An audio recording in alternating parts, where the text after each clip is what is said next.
Hello guys. अगर ये new series आपको पसंद आए तो प्लीज इस वीडियो को हाइप कर देना। और ज्यादा तू तू मैं नहीं करूंगा। और अगर नेक्स्ट पार्ट चाहिए तो 750 लाइक्स और 140 कमेंट्स कर देना बस। मेरे इन छपरी और बहुत अमीर असली माँ बाप के मुझे वापस घर लाने के बाद मैंने अपने लिए एक एकदम भौकाल और शानदार मौत प्लान करने की जी तोड़ कोशिश की थी, ताकि मेरा गेम लेजेंड तरीके से खत्म हो। जब भी मुझे गलत समझा गया मैंने किसी साले को सफाई नहीं दी, बस अपना काम चुपचाप करता रहा। जब भी मुझ पर झूठे इल्जाम लगे तो मैंने आगे बढ़कर सबका सारा रायता अपने सिर ले लिया, क्योंकि मेरे अंदर बैठे उस सिस्टम ने मुझे सिर्फ एक ही बात साफ साफ बताई थी कि जब तक मैं वो तबाही वाला माइलस्टोन हासिल नहीं कर लेता जहां हर कोई मेरे खिलाफ हो जाए और 10,000 लोग मुझे गालियां देकर मरने की बद्दुआएं ना देने लग जाएं, तब तक मुझे वो खरबों डॉलर का इनाम नहीं मिलेगा और फिर मुझे उस असली दुनिया में वापस भेज दिया जाएगा। और वैसे भी ऊपर वाला मेहनत करने वाले लौंडों का कभी कबाड़ा नहीं करता। आखिरकार मेरी इस खतरनाक मेहनत का फल मुझे मिल ही गया। मैं उस मौत वाले चबूतरे पर पूरे भौकाल के साथ खड़ा था जहां अब मेरा गेम बजने वाला था। मैं सबके सामने सरेआम मरने के लिए एकदम तैयार था। जैसे ही मैंने वहां एपिक एंट्री मारी तो नीचे खड़ी पूरी पब्लिक की गालियों और चिल्लाने की आवाज से मेरे कान फट गए। कुछ नल्ले लोगों ने मेरे खिलाफ एक साथ नारे लगाने का तगड़ा सिस्टम सेट कर रखा था और वो चिल्ला रहे थे कि आर्थर एकदम बेशर्म क्लाउन है। उनकी फाड़ देने वाली चीखें सुनकर भी मुझे डर नहीं लगा, बल्कि मुझे ऐसा कड़क फील हो रहा था जैसे कोई बॉस अपनी पूरी आर्मी चेक करने के लिए आया हो। मैंने उस पागल भीड़ को देखकर बहुत आराम से सिर हिलाया और मन ही मन बोला, चिल्लाते रहो लुक्खो, तुम लोग जितनी जोर से मुझे गालियां दोगे मुझे उतनी ही ज्यादा खुशी मिलेगी और पूरा मजा आएगा। मुझे पहले ही वो खरबों डॉलर पंख लगाकर सीधे मेरी जेबों में उड़ते हुए आते साफ दिखाई दे रहे थे। पर जैसे ही मैं अपने उस अमीर होने के हसीन सपने में खोया था तभी मेरे कान में एक औरत की एकदम ठंडी और रूखी आवाज गूंजी कि बस अब तुम्हें मारने का ये मौत वाला खेल कुछ ही देर में चालू होने वाला है। दो पुलिस वालों ने मुझे दोनों तरफ से पकड़कर घुटनों के बल जमीन पर धकेल दिया और तभी मुझे अपनी गर्दन के पीछे कुछ बहुत ही ज्यादा ठंडा और सख्त सा महसूस हुआ। वो शायद मौत के घाट उतारने वाली बंदूक की नली थी। मैंने स्माइल दी, आंखें बंद की और उस असली दुनिया में वापस जाने वाले शानदार पल का शांति से इंतजार करने लगा, ताकि वहां जाकर मैं अपनी वो पूरी बेहिसाब पैसे वाली जिंदगी फुलटू धमाल के साथ जी सकूं। पर ठीक उसी जादुई और बेहतरीन पल में स्पीकर्स पर एकदम से एक बहुत ही ज्यादा तेज और भारी आवाज गूंजी, रुको, अभी एकदम नई और खतरनाक टेक्नोलॉजी वाला मेमोरी एक्सट्रैक्टर 9000 नाम का तगड़ा डिवाइस बनाया गया है जो लोगों के दिमाग से उनकी सारी पुरानी यादें निकालकर बाहर स्क्रीन पर दिखा सकता है। और हमारी सरकार ने यह बड़ा फैसला लिया है कि हम अपने इस नए जुगाड़ का सबसे पहला और धांसू टेस्ट आर्थर स्टर्लिंग के दिमाग पर ही करने वाले हैं। हम इसे मारने से पहले इसी वक्त सबके सामने इसकी सारी यादें निकालकर इसकी पूरी जिंदगी का तमाशा लाइव दिखाएंगे और इसका सारा कच्चा चिट्ठा खोलेंगे। ये सुनते ही पूरी भीड़ एकदम पागलों की तरह खुशी से झूम उठी, लेकिन उसी एक पल में मेरी तो हवा टाइट हो गई कि अगर मेरी यादें सबके सामने आ गईं तो फिर मेरा क्या होगा। मैं अपना वो खतरनाक विलन वाला कैरेक्टर कैसे पूरा करूंगा? क्या मेरी विलन बनने की पूरे 10 साल की दिन रात की खुखार मेहनत एकदम से बर्बाद हो जाएगी? क्या मेरा खरबों डॉलर का इनाम हवा में गायब हो जाएगा? नहीं, तुम लोग मेरे साथ ऐसा नहीं कर सकते। मैं अपनी जगह से उछल पड़ा और पागलों की तरह जोर से चिल्लाया, यह तो मेरी प्राइवेट लाइफ में घुसने वाला बहुत ही घटिया काम है। तभी एक पुलिस वाली ने बिना लोड लिए एकदम शांति से एक कागज मेरे चेहरे के सामने कर दिया और बोली, ये बॉडी डोनेट करने वाला वही फॉर्म है जिस पर तुमने खुद अपने हाथों से साइन किए थे और अपनी मर्जी से अपना शरीर साइंस वालों को दिया था, ताकि वो लोग इस देश के लिए तुम्हारी बॉडी पर रिसर्च कर सकें। तुम चाहो तो अपने साइन दोबारा चेक कर लो। उस कागज को घूरते हुए मेरे तो तोते उड़ गए थे।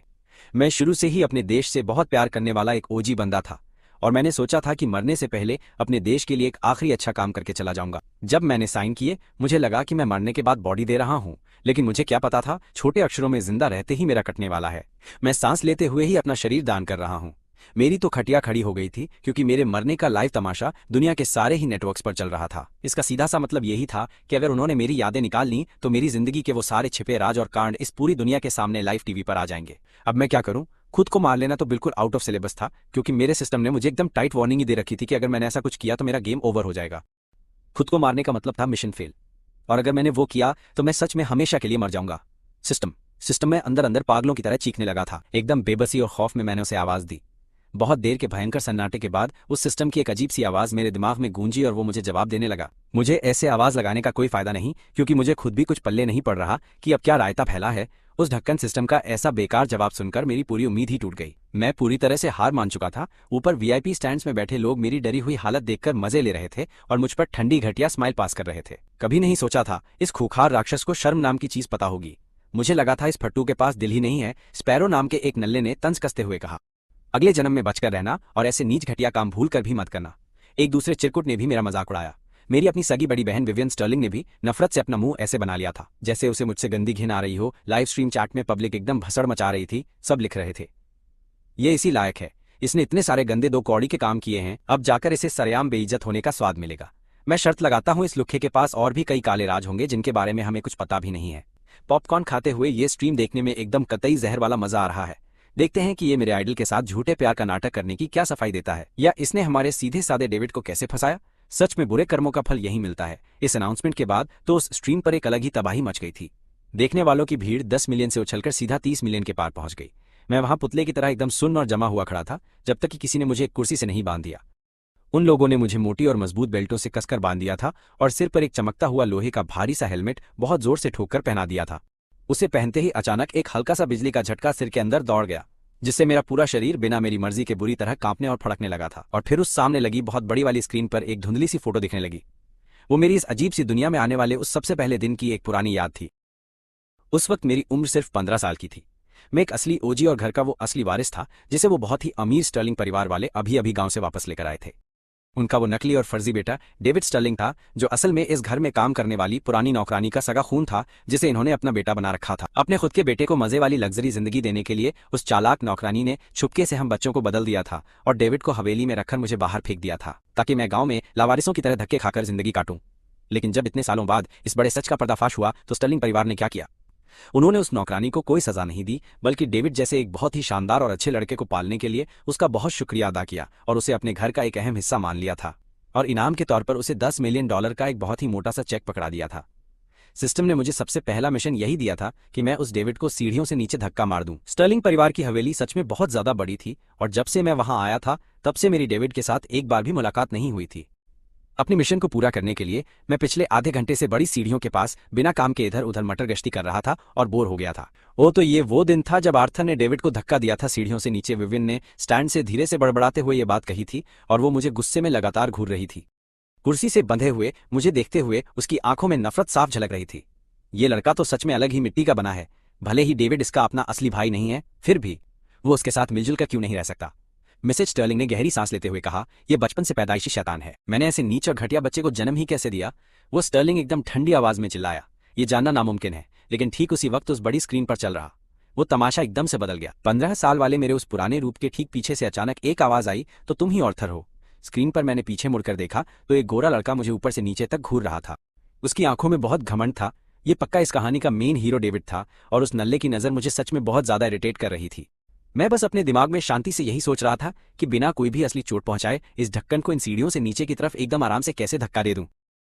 तभी डेविड ने अपनी बकवास फिर से शुरू की। वो बोला, मैं तुम्हें एक सीक्रेट बताता हूं। भले ही तुम उनके सगे बेटे हो, लेकिन तुम एकदम कचरे में और बहुत ही ज्यादा गरीबी में पले बड़े हो। मम्मी, पापा और विवियन, तुम जैसे गांव के गवारों और चवन्नी छाप छपरियों से दुनिया में सबसे ज्यादा नफरत करते हैं। वो लोग तुम्हें अपनी जिंदगी में कभी भी जरा सा पसंद नहीं करेंगे। कल ही उन्होंने मुझसे कहा था कि अगर तुम लौट भी आए तो भी मैं ही उनका सबसे खास बेटा रहूंगा। इस बड़े से घर में तुम्हें अपनी औकात में रहना बहुत ही अच्छे से सीख लेना चाहिए और हमेशा अपना सिर नीचे झुकाकर रखना। ये सारी बकवास करते हुए डेविड धीरे से मेरे पीछे चला गया और मजे से उन सीढ़ियों की रेलिंग के सहारे टिक कर खड़ा हो गया। मैंने एक भी शब्द नहीं कहा और उसकी दी गई उस भारी जानकारी को चुपचाप अपने दिमाग में प्रोसेस करने लगा। तभी सिस्टम चाहता था कि मैं इस पूरी कहानी की एकदम वाट लगा दूं। इस मेन हीरो के संस्कार और इसकी सारी इंसानियत तो पहले से ही प्रशांत महासागर में एकदम बुरी तरह से डूबकर पूरी तरह से बर्बाद हो चुकी थी। मुझे इस तरह एकदम सुन पड़े हुए देखकर उसने सोचा कि मेरी हवा टाइट हो गई है। वो कमीनों की तरह हंसा और बोला, अपने घुटनों पर बैठ जा और मेरे लिए कुत्तों की तरह भौंक। मुझे अपने घुटनों पर बैठने और कुत्तों की तरह भौंकने के लिए बोल रहा है। ये सारी भसड़ सुनने के बाद मैंने अपना मुंह खोला और बोला, अगर तेरा बाप तुझे अपनी असली ताकत नहीं दिखाएगा तो क्या तू सच में मुझे कोई कमजोर बिल्ली समझ लेगा। तुझे अपने बाप को कुत्तों की तरह भौंकने के लिए कहने की हिम्मत किसने दी। मेरी आवाज अपने आप ही बहुत तेज और खूंखार हो गई थी। तुझे सच में नहीं पता कि तेरे लिए क्या अच्छा है ना। वो मुझे बहुत ज्यादा नफरत और एकदम गुस्से भरी नजरों से घूरने लगा और फिर उसने बिना किसी बात के एकदम नौटंकी करते हुए बहुत ही ड्रामेटिक तरीके से खुद को सीढ़ियों से नीचे की तरफ फेंक दिया और गोल गोल लुढ़कने लगा था। उसके चेहरे पर बहुत ही खौफनाक डर का नाटक था। उस महंगे कालीन पर 2-3 बार बहुत खूबसूरती से गोल कलाबाजी खाने के बाद वो नीचे पहुंचा। वो फर्श पर रुक गया और अपनी उन आंसुओं से भरी आंखों से ऊपर देखकर बहुत ही ज्यादा रोते हुए बोला, बड़े भैया, मैं तो बस आपके साथ दोस्ती करना चाहता था। आपने मुझे इतनी जोर से इन सीढ़ियों से नीचे धक्का क्यों दिया। उस वक्त मेरा दिमाग सच में एकदम सुन्न पड़ गया था। What the hack. या आखिर क्या बकवास और एकदम घटिया नौटंकी चल रही थी। ये तो एकदम कड़क वाली एक्टिंग है। ऑस्कर वालों को इस बच्चे को एक सोने की मूर्ति पक्का देनी चाहिए। तभी मेरे ठीक पीछे से किसी के तेजी से भागने की आवाज गूंजी। इससे पहले कि मैं पीछे मुड़कर कुछ भी समझ पाता, अचानक हवा में एक हाथ लहराया और तड़ाक से एक बहुत ही ज्यादा जोरदार थप्पड़ सीधा मेरे चेहरे पर आकर छप गया था। असली दुनिया में मार्शल आर्ट्स का एक पुराना चैंपियन होने के नाते मैं उस मामूली से थप्पड़ को बहुत ही आसानी से चकमा देकर बच सकता था, लेकिन डेविड की उस अचानक और हाई लेवल वाली ड्रामेबाज परफॉर्मेंस ने मुझे इतना सुन कर दिया था कि मेरा दिमाग एकदम से हैंग हो गया था। मैंने अपनी आंखों को थोड़ा साफ किया और देखा जिसने मुझे अभी मारा था वो मेरी अपनी ही सगी बहन विवियन स्टर्लिंग थी, जो गुस्से में आग बबूला थी। विवियन चिल्लाई, तुम कितने नीच और खूंखार हो।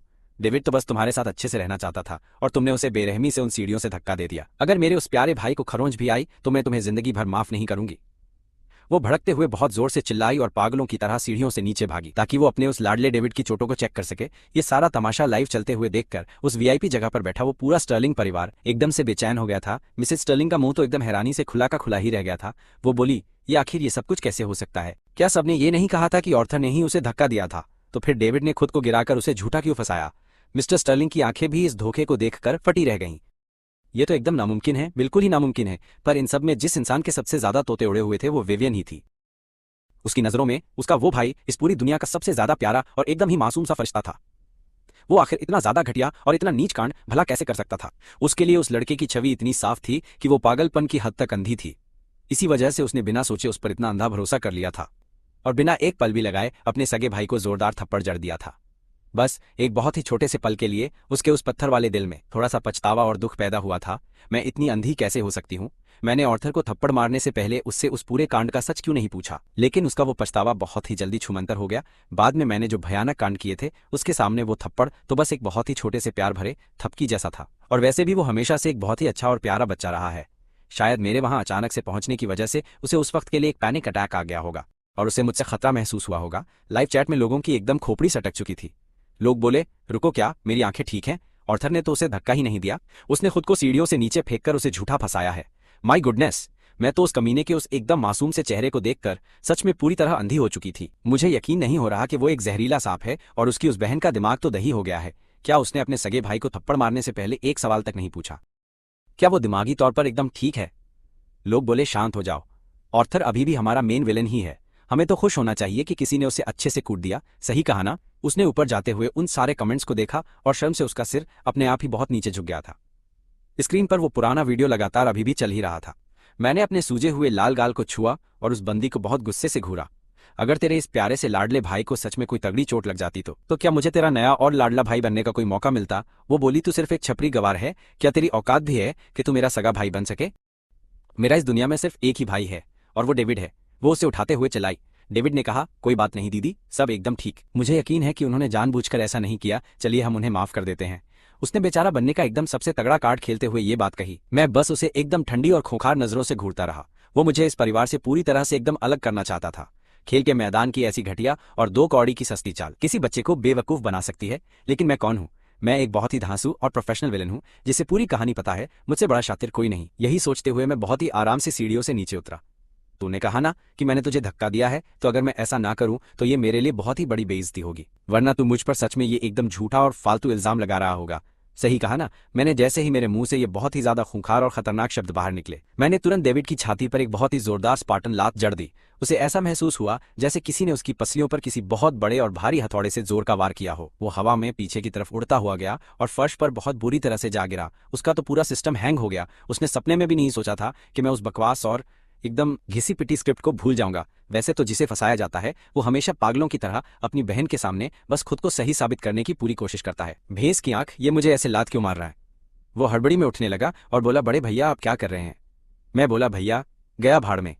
मैं फुर्ती से बची हुई सीढ़ियों से नीचे कूदा, उसके बाएं गाल को अपना निशाना बनाया और उसे एक और बहुत ही खूंखार और जोरदार लात कसकर जड़ दी। वो नीचे पड़ा बुरी तरह तड़प रहा था और खड़े होने की कोशिश कर रहा था। मैंने कहा, मेरी जूती। मैंने इस बार एकदम कसकर उसके दाएं गाल पर अपना निशाना लगाया।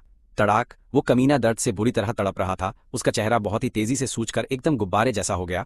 उसने मदद मांगने के लिए ऊपर अपनी उस बहन की तरफ देखा। दीदी, मुझे जल्दी बचाओ, मेरी जूती। मैंने सीधा उसकी ठुड्डी पर सटीक निशाना लगाया और उसे एक बहुत तगड़ी और खुखार अपरकट किक दे मारी। उसका जबड़ा लगभग टूटकर अलग ही हो गया था और वो फिर से उड़ता हुआ पीछे जाके गिरा। ये बात अच्छे से याद रखना, तेरी कोई भी बहन नहीं है। इस घर में सिर्फ पापा हैं और मैं तेरा इकलौता बाप हूँ। मैंने उस नीच को एकदम नफरत से घूरा। ऊपर विवियन आखिरकार अपने उस खौफनाक सदमे से बाहर आई और तेजी से भागते हुए नीचे आ गई। उसने मुझे दो वजहों से बिल्कुल नहीं रोका था। पहली वजह तो ये थी कि उसने कभी सपने में भी नहीं सोचा था कि मैं इतना खूंखार और बेरहम हो सकता हूँ। और दूसरी बात, मेरे मुक्कों की स्पीड इतनी ज्यादा तेज थी कि उसका दिमाग और सिस्टम हैंग हो गया था। वो जोर से चीखते हुए मुझसे बोली, आर्थर तू अपनी औकात से बाहर जा रहा है। डेविड ने तेरा क्या बिगाड़ा है? ओहो, तो क्या तुझे बहुत बुरा लग रहा है क्योंकि तुझे मेरी एक भी लात नहीं पड़ी? चल मैं सबके साथ एकदम बराबर का इंसाफ करता हूँ। अपनी बात पूरी करने से पहले ही मैंने झट से अपना सारा वजन दूसरी तरफ डाला और विवियन को एकदम स्पार्टा वाली जोरदार लात चढ़ दी। वो पीछे उड़ती हुई गई और सीधे डेविड से जाकर बहुत बुरी तरह से टकराई, जो अभी बड़ी मुश्किल से उठकर वहां बैठ पाया था। उन दोनों के सिर एक दूसरे से बड़ी ही फनी तरह से टकराए। उस झटके से डेविड का दिमाग उसकी खोपड़ी के अंदर सच में बुरी तरह से हिल गया था और वो एकदम गहरे सदमे में था। वो सोच रहा था कि इस गवार इंसान के पैरों में किसी मार्शल आर्ट्स के ग्रैंड मास्टर जैसी खतरनाक ताकत आखिर कहां से आ गई। अपने मालिकों को ऐसे पिटते हुए देखकर स्टर्लिंग परिवार का वो बहुत बड़ा काला कुत्ता बाहर दौड़कर आया और मुझ पर बहुत ही ज्यादा भयंकर गुस्से में जोर जोर से भौंकने लगा। मैंने अपनी पलक तक नहीं झपकाई और अपना हाथ घुमाकर उस कुत्ते के थूथन पर एक बहुत ही जोरदार तमाचा जड़ दिया। थप्पड़ खाते ही वो विशाल कुत्ता बची हुई सीढ़ियों से बुरी तरह लुढ़कता हुआ एकदम नीचे गया और सीधे विवियन के पेट में जाकर बहुत जोर से टकराया, जिससे उसकी हवा टाइट हो गई। मैंने अपने हाथ झाड़ते हुए बड़ी शान से कहा, मुझे शुक्रिया कहने की कोई जरूरत नहीं है, मैं हमेशा से ही ऐसे बेहतरीन काम करने में माहिर हूँ। ये सारा बवाल खत्म करने के बाद मैंने घमंड में सिस्टम को अपना तगड़ा भौकाल दिखाया। सिस्टम एक लंबे समय तक एकदम शांत रहा और फिर हकलाते हुए डरकर मेरे सामने अपनी बात ऐसे रखी थी, बॉस आप तो सच में बहुत ही ज्यादा प्रोफेशनल हो। हे भगवान, ये आखिर किस तरह की एकदम गजब और कलेजे को ठंडक देने वाली बदले की कहानी है। कसम से ये बहुत बेहतरीन चीज है, लेकिन क्या इस बंदे का दिमाग पूरी तरह से ठीक है? इसने तो साला उस बेजुबान कुत्ते को भी नहीं छोड़ा, हद है। इसने तो उन सभी को लात मारकर सीढ़ियों से गिरा दिया। भाई अगर वो लोग मर जाते तो क्या होता? आर्थर तो पैदाइशी शैतान है, उसने अपनी सारी हदें पार कर दी। वो कुत्ता कितना प्यारा था और उस नीच ने उसे भी पीट दिया यार। तभी वो आगे जाकर जानवरों पर जुल्म करने वाला बन गया। मैंने भीड़ में देखा, दूर कोई एक इंसान एक बहुत ही बड़ा सा बैनर पकड़कर खड़ा हुआ था। बैनर पर लिखा था, आर्थर जानवरों पर जुल्म करता है, भगवान उसे कभी माफ नहीं करेगा। ये देखकर मैंने सोचा कि ये पक्का मोहल्ले वाले पेटा संगठन के ही लोग आए होंगे। सच बताऊं तो जब मैंने पहली बार उस बैनर को देखा था तो मैं अंदर से बहुत खुश हुआ था, क्योंकि इसका मतलब था कि मेरे विलेन वाले पॉइंट बढ़ रहे थे। लेकिन मेरी पनौती किस्मत खराब ही थी कि मेरी सारी कड़ी मेहनत पर यह फालतू सी मशीन पानी फेरने वाली थी। स्क्रीन फिर से बदल गई। मिस्टर और मिसेज स्टर्लिंग सीढ़ियों के सबसे ऊपर खड़े हुए साफ दिखाई दे रहे थे। आज ये आखिर यहाँ पर क्या तमाशा चल रहा है? मिस्टर स्टर्लिंग ने जमीन पर दर्द से कराहते हुए इंसानों और उस कुत्ते के ढेर को घूरते हुए बहुत ही भयंकर गुस्से में जोर से चिल्लाकर पूछा था। विवियन ने रोते हुए उस भारी कुत्ते को अपने ऊपर से धक्का देकर हटाया और चिल्लाई, आर्थर इस खूंखार और नीच राक्षस ने हमारे पूरे परिवार को धक्का देकर सीढ़ियों से एकदम नीचे गिरा दिया। डैड जी, वो खड़ी होने के लिए संघर्ष कर रही थी। डेविड बोला, डैड प्लीज उसे दोष मत दीजिए, वो बस अभी आया है और उसे हमारी आदत नहीं है अभी तक। डेविड ने अपने सुअर जैसे सूजे हुए चेहरे के साथ बुदबुदाते हुए एकदम आखिरी दम तक शरीफ बनने का नाटक किया। मिस्टर स्टर्लिंग ने डेविड के उस बुरी तरह से पिटे हुए चेहरे को देखा और उनका दिल दुखने लगा। उन्होंने मेरी तरफ एक ऐसी खतरनाक घूरती हुई नजर से देखा जो किसी ज्वालामुखी को भी जमा दे। फिर वो चिल्लाए, तू नालायक लड़का है, घर में कदम रखते ही तूने ये सारा बवाल और तमाशा खड़ा कर दिया। मुझे तुझे कभी वापस नहीं लाना चाहिए था। मैं अंदर ही अंदर हंसा। ये कितनी ज्यादा बच्चों जैसी फालतू की बात है यार। मुझ पर इल्जाम लगाने से पहले ये भी नहीं पूछा कि आखिर हुआ क्या था। सच में बाप बेटे दोनों एक जैसे ही हैं। डैड, आपको सिर्फ इसका सूजा हुआ चेहरा ही दिखा, लेकिन मेरे चेहरे पर छपे हुए इस थप्पड़ के निशान को आपने पूरी तरह से नजरअंदाज कर दिया है ना। ये तो एकदम सेलेक्टिव अंधापन है। अगर मैं एक नालायक हूं तो आप खुद क्या हो बुड्ढे? मिस्टर स्टर्लिंग ने कांपती हुई उंगली मेरी तरफ उठाई और फिर बहुत ज्यादा गुस्से में उसे एकदम नीचे कर लिया। उन्होंने कहा, पूरा परिवार और हमारे सारे नौकर भी एक शानदार छुट्टी पर जा रहे हैं, लेकिन आर्थर तू बस यहीं पर रहेगा और अपनी इन घटिया हरकतों के बारे में सोचेगा। मैंने मन में कहा, ओहो, अब तो कहानी सच में आगे बढ़ रही है यार, मजा आ गया। मेरे दिल की सारी उदासी तुरंत गायब हो गई। क्या सच में मैं लगभग खुशी से चीख ही पड़ा था? लेकिन मैंने खुद को जल्दी काबू किया और अपने चेहरे पर एक बहुत ही ज्यादा भयंकर और दिल तोड़ने वाला दुख दिखाने का तगड़ा नाटक किया। मैंने डैड से पूछा, डैड क्या आप सच में ऐसा कह रहे हो या ये कोई भद्दा मजाक है? क्या ऐसा मत करो। निकलने से पहले मिस्टर स्टर्लिंग को अभी भी तसल्ली नहीं मिली थी। उन्होंने मुझे एकदम खौफनाक नजर से घूरा और कहा, बेसमेंट में जो हमारा महंगा वाइन सेलर बना हुआ है वो दूर है, तुझे वहां जाने की बिल्कुल भी इजाजत नहीं है। उसमें बहुत पुरानी शराब भरी है। अगर तूने गलती से भी एक भी बोतल बर्बाद की तो मैं तेरा गेम बजा ही दूंगा, समझ गया? मैंने एक अच्छे बच्चे की तरह आज्ञाकारी बनकर सिर हिलाया, लेकिन अंदर ही अंदर मैं बहुत भयंकर पार्टी कर रहा था। तो इसका मतलब सारी महंगी शराब बेसमेंट में रखी हुई है, सही? नक्शा देने के लिए तेरा बहुत बहुत शुक्रिया बुड्ढे, मुझे कभी भी हैंगओवर नहीं होता है, मिस्टर स्टर्लिंग ने आगे कहा। और जो हमारा मास्टर बेडरूम है उसके अंदर भी मत जाना तू कभी। उसके अंदर पैर रखने की गलती तो भूलकर भी मत करना। उस गद्दे की कीमत ही पूरे 1 करोड़ रुपए है और वो पूरी दुनिया में सिर्फ लिमिटेड एडिशन गद्दा है बे। मैं तेरे जैसे गंदे और चवन्नी छाप लड़के को उसके आसपास भी नहीं भटकने देना चाहता। मैंने जोश में सिर हिला दिया। आप बिल्कुल भी टेंशन मत लो, मैं उसकी रीसेल वैल्यू पूरी तरह गिरा ही दूंगा। विवियन ने मुझे बहुत ही तीखी नजर से घूर कर देखा और बोली, तुझे मेरे कमरे में आने की भी कोई परमिशन नहीं है। नॉवेल में विवियन गंदगी से बहुत ज्यादा डरती थी यार। उसे बिल्कुल भी पसंद नहीं था कि कोई उसके कमरे में आए या उसकी चीजों को हाथ लगाए, खासकर उसकी वो लिमिटेड एडिशन वाली पिंक गेमिंग कुर्सी जो उसे बहुत प्यारी लगती थी। भाई अगर कोई गलती से भी ऐसा कर देता तो वो उस जगह को घंटों तक एकदम हार्ड अल्कोहल से साफ करती थी। लेकिन हाँ, उसने डेविड के लिए सारे के सारे रूल हटा रखे थे हमेशा के। मैंने मुस्कुराते हुए बस अपना सिर हिला दिया। आज तो एकदम बवाल मचने वाला है। मेरी जान मिसेज स्टर्लिंग ने स्क्रीन देखी और एक गहरी सांस ले ली। उन्हें उस दिन अपने पति के साथ हुई अपनी वो लंबी बातचीत एकदम से याद आ गई। उन्होंने पूछा था क्या ये थोड़ा ज्यादा कठोर नहीं है? आज उसका पहला दिन। उन्होंने पूछा था क्या हमें सच में उसे इस तरह से अकेला छोड़ देना चाहिए? मिस्टर स्टर्लिंग ने बहुत ही ठंडे दिमाग से जवाब दिया था कि वो गंदी गलियों में बड़ा हुआ है, उसमें कोई भी तमीज नहीं है, उसे सबक सीखने के लिए इस दर्द को महसूस करना ही पड़ेगा। विवियन ने भी बीच में कूदते हुए कहा था कि डैड एकदम सही, उसने अपने पहले ही दिन डेविड को सीढ़ियों से धक्का दे दिया, अगर हम उसे अभी नहीं सुधारेंगे तो वो बाद में पूरा घर सिर पर उठा लेगा डैड। स्क्रीन पर सबके जाने के बाद मैंने चिन मारते हुए फ्रिज से स्प्राइट निकाली और सीधे एक खास कमरे में एंट्री मार ली और वहां जाकर आराम से अंदर का सारा नजारा देखने लगा। ये सब देखकर स्टैंड्स में बैठी विवियन की तो हवा टाइट होगी, वो एकदम से जोर से चिल्लाई, ये तो मेरा कमरा है, ये अंदर क्या रायता फैला रहा है भाई साहब। स्क्रीन घूरते हुए डर से उसकी मुट्ठियां कस गईं।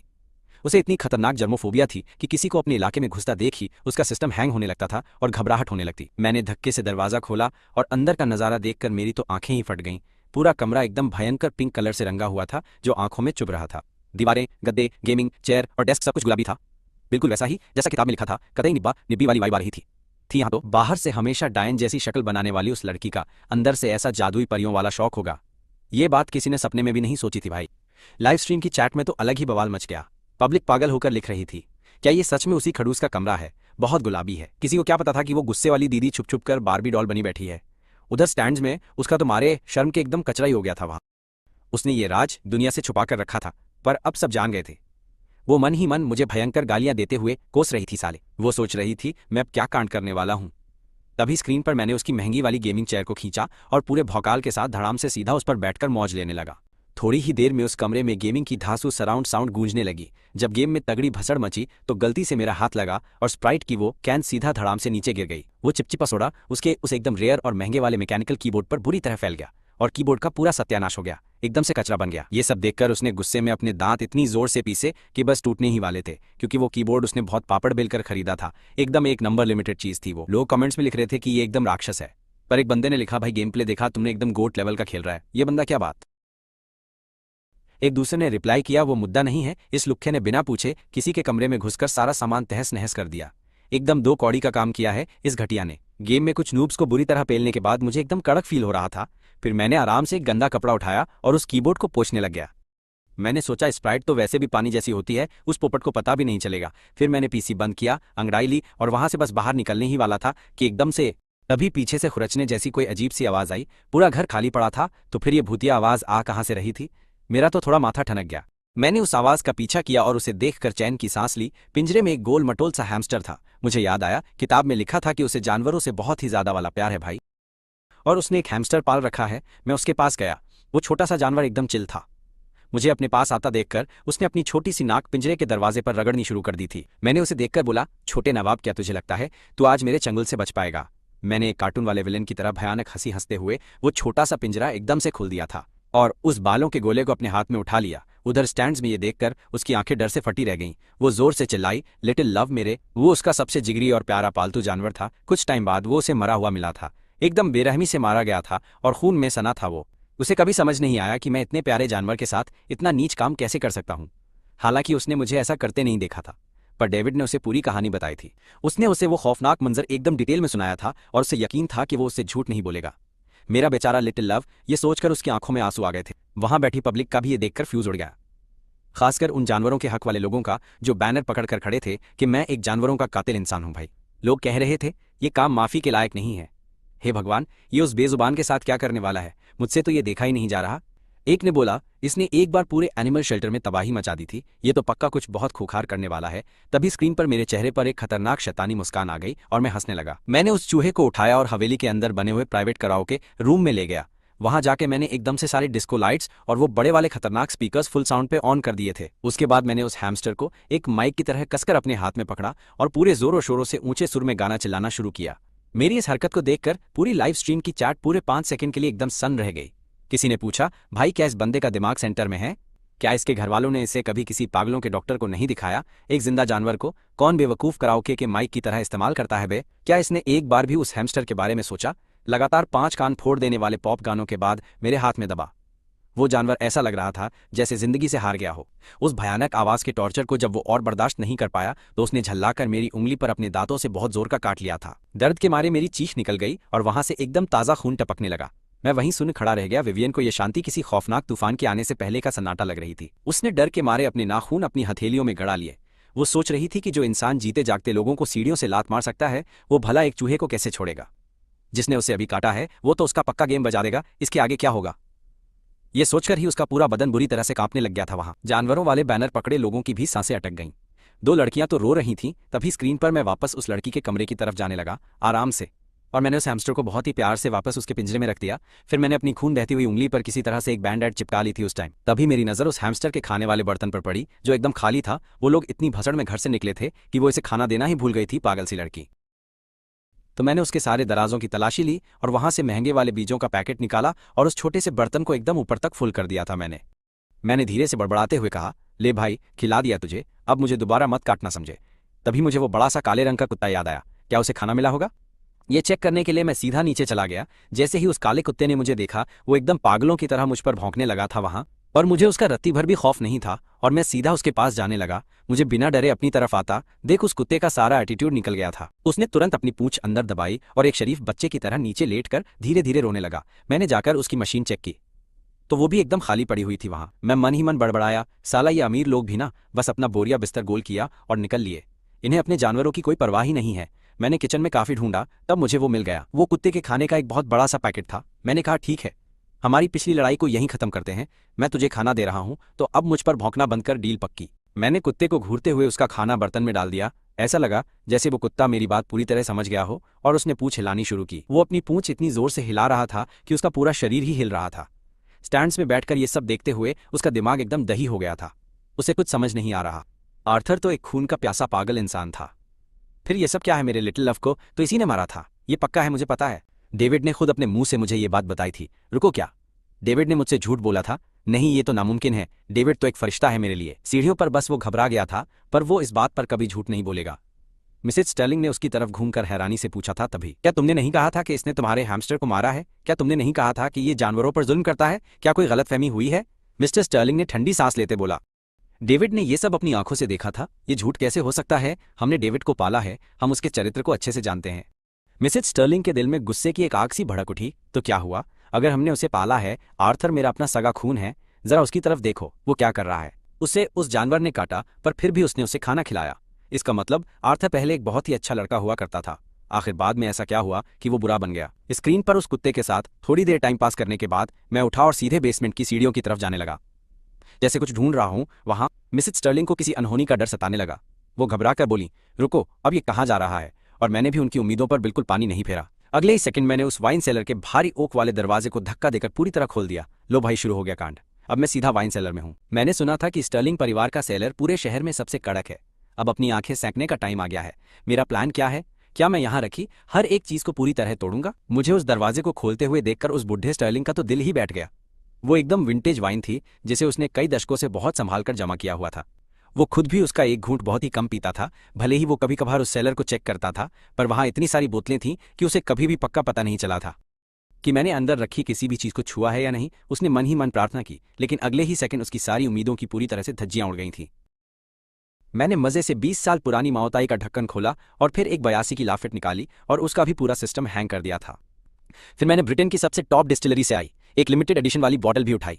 मैंने कुल मिलाकर वहां रखी 8 बेहद महंगी और एकदम कड़क बोतलों का बिना डरे ढक्कन खोल कर रख दिया था। वो बुढ़ा स्टर्लिंग अपनी जगह पर बैठा नहीं रह सका और चीखा, एहसान फरामोश जानवर, मैंने तुझ जैसे नीच और घटिया शैतान को कैसे पैदा कर दिया था? उसने अपना सीना पकड़ लिया और उस बड़ी स्क्रीन की तरफ अपनी कांपती उंगली उठाई। विवियन बोली, पापा शांत हो जाइए, ये तो बस वाइन की कुछ मामूली सी फालतू बोतलें ही हैं।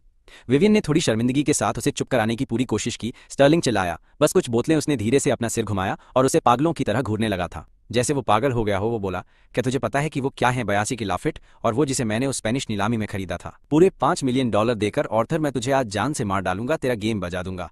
गुस्से से उसकी आंखें एकदम खून की तरह लाल हो चुकी थी। ये सुनकर विवियन डर के मारे पीछे हट गई। सच कहूं तो उसने भी एक बार ऐसा ही कांड किया था। ये सोचकर कि उसके डैड उसे कभी नहीं पीते हैं, तो उसने चुपके से टेस्ट करने के लिए माओताई की एक महंगी बॉटल खोल ली थी। लेकिन उसे पता चला कि उसका स्वाद तो एकदम सादे और नॉर्मल पानी की तरह ही था भाई। उसे लगा कि उसके पापा को किसी ने नकली शराब देकर चूना लगा दिया है, पर वो कभी बता नहीं पाई। लेकिन एक सेकंड रुको यार, उसने थोड़ा और पास जाकर स्क्रीन को ध्यान से देखा कि मैं उन खाली बोतलों के साथ आखिर क्या कर रहा था। इतनी सारी महंगी और प्रीमियम शराब गटकने के बाद मैंने सारी बोतलें पकड़ी थीं। मैंने उन खाली बोतलों को अपने हाथ में पकड़ा और सीधा मजे से चलते हुए उस बुढ़े स्टर्लिंग के बड़े वाले मास्टर बाथरूम के अंदर जाकर बोतलों को नीचे डुबो दिया। मैंने बोतलों को टॉयलेट बाउल में डालकर उनमें टॉयलेट का गंदा पानी भर दिया। उनका ढक्कन बंद किया और उन्हें वापस से उसी शोकेस पर रख दिया था। जब मैंने अपना ये सारा कांड खत्म किया तो मैंने खुद को एकदम गर्व से शाबाशी दी। मैं सच में बहुत होशियार हूँ। ये देखकर स्टर्लिंग का तो दिमाग ही पूरी तरह से फट गया। अभी कुछ ही दिन पहले की बात है जब वो सेलर में नीचे गया था और उसने उन्हीं बोतलों को गले लगाया था और यहां तक कि उन्हें बड़े प्यार से चूमा भी था। अब ये जानकर कि उनमें टॉयलेट का गंदा पानी भरा था, वो इस सदमे को बर्दाश्त नहीं कर पाया। उसकी आंखें पलट गईं और वो अपनी वीआईपी सीट पर ही बुरी तरह बेहोश हो गया। हनी पापा पूरा स्टर्लिंग परिवार एकदम पागलों की तरह घबराकर उसे किसी भी तरह नींद से जगाने की कोशिश करने लगा था। ये ऑर्थर तो सच में एकदम तबाही और भसड़ मचाने वाला असली देवता ही है। मुझे लगा था कि 8 बोतलें पीना ही सबसे बड़ा कांड है, लेकिन उसे टॉयलेट के पानी से बदलना, ये तो बायोलॉजिकल हमला है भाई। ऑर्थर सच में बहुत घटिया है। उन्होंने तो बस उसे सजा दी थी, क्या उसे सच में इतना नीचे गिरने की कोई जरूरत थी? मेरे भाई, अगर तेरा परिवार भी तेरे साथ एकदम कचरे जैसा ही बुरा बर्ताव करता है ना, तो मैं उम्मीद करता हूं कि तू भी मुस्कुराकर सब सहेगा। वो अपने तरीके से बदला ले रहा है। जब मैंने टॉयलेट का पानी भरा तो विवियन को लगा जैसे उस पर बिजली गिरी। तो वो मौत आई जिसका स्वाद पानी जैसा था, वो असल में टॉयलेट का पानी ही था। उसे याद आया कि उसने उसका एक बहुत बड़ा घूंट पी लिया था। ये सब सोचकर उसे बहुत ही तेज उबकाई आई और उसका मुंह अजीब सा हो गया। ऑर्थर एकदम शैतान है। कोई हैरानी नहीं कि उसने मुझे उस बहती हुई नदी में क्यों धक्का दिया था। अगर डेविड ने अपनी जान पर खेलकर उस दिन मुझे नहीं बचाया होता तो मैं कब की मर चुकी होती। भले ही डेविड उतना मासूम और सीधा नहीं था जितना वो दिखता था, लेकिन यह सच कोई नहीं झुठला सकता कि उसने उसकी जान बचाई थी। कितनी बुरी बात है कि डेविड अभी एक सुनसान आइलैंड पर था जहां पर कोई इंटरनेट नहीं था। वो तो मेरी मौत की सजा के इस लाइव तमाशे और इस भौकाल के मजे भी नहीं ले पा रहा था। स्क्रीन पर चल रही वो पुरानी यादें एकदम से आगे बढ़ गईं। वो पूरा स्टर्लिंग परिवार नदी के किनारे अपनी शानदार छुट्टियां मनाने गया था और इस बार वो लोग सच में मुझे भी अपने साथ वहां लेके गए हुए थे यार। उस खूबसूरत नज़ारे को देखकर विवियन की आंखें एकदम बर्फ की तरह ठंडी पड़ चुकी थी। ये तो बिल्कुल वही जगह थी जहां ऑर्थर ने बहुत ही बेरहमी से उसे धक्का दिया और उस खतरनाक और उफनती हुई नदी में सीधा गिरा दिया था। मिसेज स्टर्लिंग ने गहरी सांस ली। ये वही जगह थी जहां विवियन लगभग ऑर्थर की वजह से मर चुकी थी भाई। शायद वो सच में पैदाइशी शैतान ही था। उस डरावने और खौफनाक कांड के बाद उस मिस्टर स्टर्लिंग ने गुस्से में आकर ऑर्थर को सीधा घर से धक्के मारकर एकदम बाहर निकाल दिया था। क्या ही रायता फैला था। और उसने तो उसे रोकने की रत्ती भर भी कोशिश नहीं की थी। उस पूरे खौफनाक मंजर ने उनके परिवार को बुरी तरह तोड़ कर रख दिया। शुक्र है कि डेविड ने अपनी जान पर खेलकर विवियन को बचा लिया था। इससे मिसेज स्टर्लिंग को लगा कि उसे गोद लेना सच में उनकी कोई बहुत बड़ी गलती नहीं थी यार। लो आ गया सबसे धांसू और खतरनाक क्लाइमैक्स, वो पल जब ऑर्थर ने विवियन को धक्का दिया और डेविड ने हीरो बनकर उसकी जान बचा ली थी। भाई साहब, स्क्रीन पर मैंने उस तेज बहती हुई और खतरनाक नदी को ध्यान से देखा, फिर किनारे पर खड़ी विवियन को देखा। मैं अपने दिमाग में उसे धक्का देने का सबसे बेहतरीन और सही एंगल कैलकुलेट कर रहा था भाई। सिस्टम ने मुझे ऐसा करने के लिए मजबूर किया था, लेकिन मैं उसे सच में कोई चोट नहीं लगने दे सकता था। ये मेरा उसूल था यार। विवियन को तैरना नहीं आता था, अगर मैं उसे धक्का देता तो वो बह जाती। और साथ ही नदी में नीचे की तरफ एक बहुत नुकीला लोहे का गेट भी लगा था भाई। अगर वो उससे टकराती तो डूबने से पहले ही उसका सारा खून बह जाता। थोड़ा दिमाग लगाने के बाद मैंने एक एकदम कड़क प्लान तैयार कर लिया। मैं गलती से उसे टक्कर मारकर पानी में गिरा दूंगा और फिर तुरंत छलांग लगाकर उसे बाहर खींच लाऊंगा। ये तो एकदम धांसू और फुल प्रूफ वाला खतरनाक आइडिया है भाई। मेरे मिशन में सिर्फ उसे धक्का देने को कहा गया था, ये कहीं नहीं लिखा था कि मैं उसे बचा नहीं सकता। वो लड़की पानी के एकदम ऊपर बने एक लकड़ी के डॉक पे खड़ी थी यार, एकदम परफेक्ट शिकार। मैं अपनी पोजीशन में आ गया था, लेकिन तभी अचानक पीछे से एक आवाज ने मुझे जोर से पुकारा, ऑर्थर तुम क्या कर रहे हो भाई? मैंने पीछे मुड़कर देखा तो एक कतई जहर और पतली सी लड़की मुझे ही घूर रही थी। वो क्लो थी, डूबते सूरज की सुनहरी रोशनी उसके बेदाग और खूबसूरत चेहरे को बहुत ही ज्यादा रोशन कर रही थी यार। उसने मुझे देखकर एक प्यारी सी स्माइल दी। मुझे तुरंत ही नॉवल से उसका वो धांसू कैरेक्टर याद आ गया। उसके बारे में बहुत ही सिंपल तरीके से बताया गया था। एकदम आम परिवार से कोई तगड़ा सपोर्ट नहीं, पर वो ऑर्थर के लिए पूरी तरह वफादार थी। पास से देखने पर तो वो सच में एकदम कतई जहर लग रही थी भाई। उसके फीचर्स, उसका फिगर और उसकी वो धांसू वाइब 100% मेरी टाइप की ही थी। भैंस की आंख, ये चांद का टुकड़ा और इतनी खूबसूरत लड़की आखिर कौन है? वो बहुत ही ज्यादा सुंदर है, यहाँ तक कि वो मूवी स्टार एलेना से भी ज्यादा रापचिक है। ठीक इसी वक्त शहर के सबसे महंगे और आलिशान पेंट हाउस में वो क्लो बहुत ही मजे से अपने मखमल वाले सोफे पर लेटी हुई थी और अपने हाथ में पकड़े शराब के गिलास को गोल गोल घुमा रही थी। वो बहुत महंगी रेड वाइन थी और वो 500 इंच का बड़ा टीवी देख रही थी। वो प्यार से मुस्कुराई और बोली, चलो आखिरकार मेरा भी स्क्रीन टाइम आ ही गया, अब मजा आने वाला है भाई। उसकी सबसे जिगरी दोस्त लिली अंदर आई। उसे देखकर ऐसा लग रहा था जैसे वो एकदम तगड़ी वाली चुगली करने के लिए तैयार थी। अरे वाह, अब तो तेरे चमकने की बारी है। इससे पहले कि क्लो कुछ भी बोल पाती लिली ने बकवास शुरू कर दी। मुझे कसम से लगता है कि तू पागल है। तू उसे सालों से पसंद करती है, पर अपनी असली पहचान बताने से मना करती है। किसी ने क्लोई से कहा, अगर तूने उसे बता दिया होता कि तू एक अरबपति की वारिस है तो उस एक्ट्रेस एलेना की औकात नहीं होती कि वो उसे चुराए ले। क्लोई सिर हिलाकर बोली, मेरा बंदा अलग है, उसे लोगों का पैसा या भारी रुतबा बिल्कुल नहीं चाहिए। वो ऐसा कोई नल्ला इंसान बिल्कुल भी नहीं है। क्लोई ने आगे कहा, वैसे भी मैं उसे तब अपना असली सच नहीं बता सकती थी। अगर मैं ऐसा करती तो हमारे बीच का असली प्यार खत्म हो जाता। अब स्क्रीन पर मैं अपने सामने खड़ी उस कतई जहर लड़की को घूर रहा था और मेरा गला एकदम सूख रहा था। मैंने खुद से कहा, शांत रह मेरे भाई, आर्थर, तू सिर्फ एक ट्रांसमाइग्रेटर है। तू एक दिन अपने सारे पैसे लेकर अपनी असली दुनिया में वापस चला जाएगा, और वैसे भी इस दुनिया में तेरी किस्मत में बस एक बहुत ही खौफनाक मौत बुरी तरह से लिखी हुई है। तू किसी अच्छी लड़की की जिंदगी झंड बिल्कुल नहीं कर सकता है।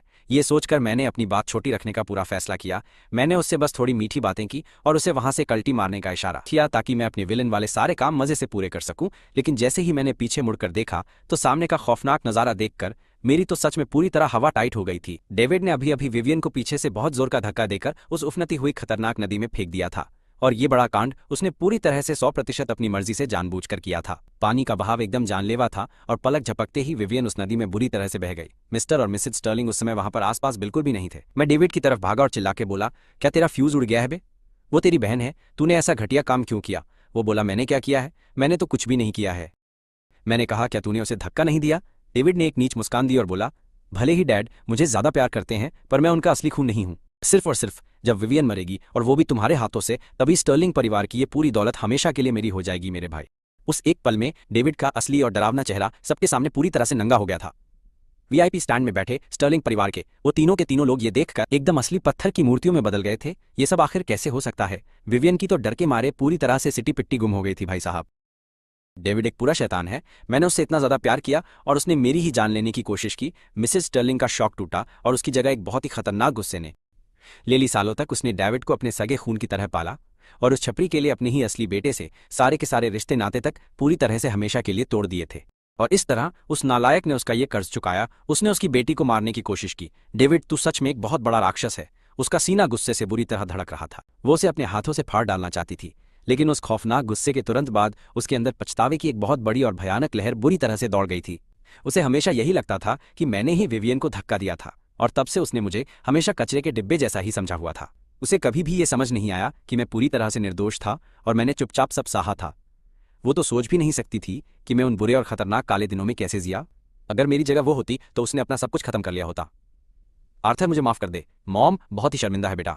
मिसेज स्टर्लिंग पूरी तरह टूट गई और मुझे दूर से उस मौत की कुर्सी पर बंधा हुआ देखकर बहुत ही ज्यादा बुरी तरह से रोने लगी। उसकी हालत एकदम खराब हो गई थी। ये सब उसकी गलती थी कि वो अंधी बन गई और सिर्फ डेविड के झूठ को मानती रही। मिस्टर स्टर्लिंग की भी ये सब देखकर पूरी तरह से हवा टाइट हो गई थी। उन्होंने हमेशा डेविड की उन छोटी चालाकियों को देखा था, लेकिन उन्हें सिर्फ बच्चों जैसी फालतू हरकतें समझकर पूरी तरह से हमेशा नजरअंदाज कर दिया था, जो उनकी बहुत बड़ी भूल थी। उन्होंने कभी सपने में भी नहीं सोचा था कि डेविड किसी की जान लेने की कोशिश कर सकता है। डैड, सोचे ये मैं अपनी आंखों से क्या देख रहा हूँ? क्या सच में डेविड ने उसे धक्का दिया? डेविड तो एकदम पागल साइको है बे। विवियन उसके साथ इतनी अच्छी थी और उसने उसे नदी में ऐसे फेंक दिया जैसे वो कोई फालतू कूड़ा हो। मेरी जिंदगी सच में एकदम झंड है।